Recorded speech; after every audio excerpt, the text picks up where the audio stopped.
Winter series की episode number 4 और आज की इस वीडियो में हम बनाएंगे चिकन पकोड़ा।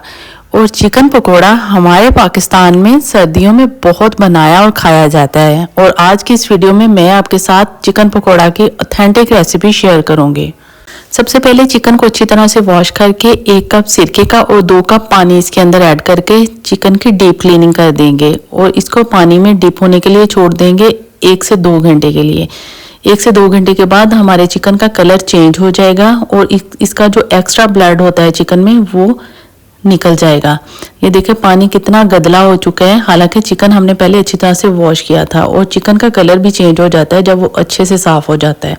तो बस फिर एक डिश के ऊपर इसको अच्छी तरह से सेट करके इसके ऊपर जो एक्स्ट्रा पानी है उसको अच्छी तरह से ड्राई कर लेंगे। चिकन में डालेंगे लहसुन का पेस्ट, लेमन जूस और 1 टेबल स्पून नमक का, 1 टेबल स्पून तिक्का मसाला, 1 टेबल स्पून गरम मसाला, 1 टेबल स्पून जाएगा इसके अंदर ज़ीरा पाउडर और 1 टेबल स्पून ही जाएगा इसके अंदर कॉर्नफ्लोर आप जितना चाहे इसके अंदर ऐड कर सकते हैं। और 2 टेबल स्पून इसके अंदर जाएंगे बेसन के और थोड़ा सा फूड कलर ऐड करके इसको अच्छी तरह से हम मिक्स कर लेंगे ताकि जो मसाला है वो सारा चिकन के ऊपर अच्छी तरह से लग जाए और इसको मैरिनेट होने के लिए छोड़ देंगे। अगर आपके पास तिल अवेलेबल है तो आप इसके ऊपर तिल भी थोड़े से स्प्रेड कर देंगे, क्योंकि बाजार से अक्सर जब हम पकौड़ा लेके आते हैं तो उसके ऊपर तिल भी स्प्रेड किए होते हैं तो वो बहुत लुक में बहुत अच्छे लगते हैं।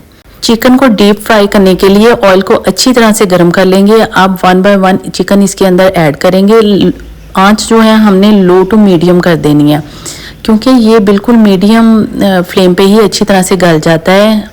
ज़्यादा तेज़ आंच करेंगे तो ये ऊपर से रेड हो जाएगा लेकिन अंदर से डीप फ्राई नहीं होगा। 4 से 5 मिनट एक साइड को कुक करेंगे और 4 से 5 मिनट दूसरी साइड, दोनों साइड अच्छी तरह से कुक करेंगे तभी हमारा चिकन सॉफ्ट और मॉइस्ट बनेगा।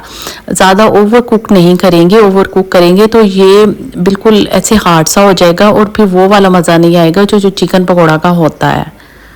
लो मीडियम पे डीप फ्राई करने से चीज़ अंदर तक अच्छे से गल जाती है और हमारा चिकन बिल्कुल रेडी हो चुका है, बिल्कुल सॉफ्ट है, हल्के हाथों से ऐसे टूट जाता है और इसका खाने का भी बहुत मज़ा आता है। और कोई रेड ब्लड वगैरह आपको नज़र नहीं आ रहा होगा क्योंकि हमने इसको पहले सिरके में डिप करके रखा। सिरका हमारे चिकन को अच्छी तरह से गलने में मदद भी देता है और ब्लड भी ख़त्म करता है।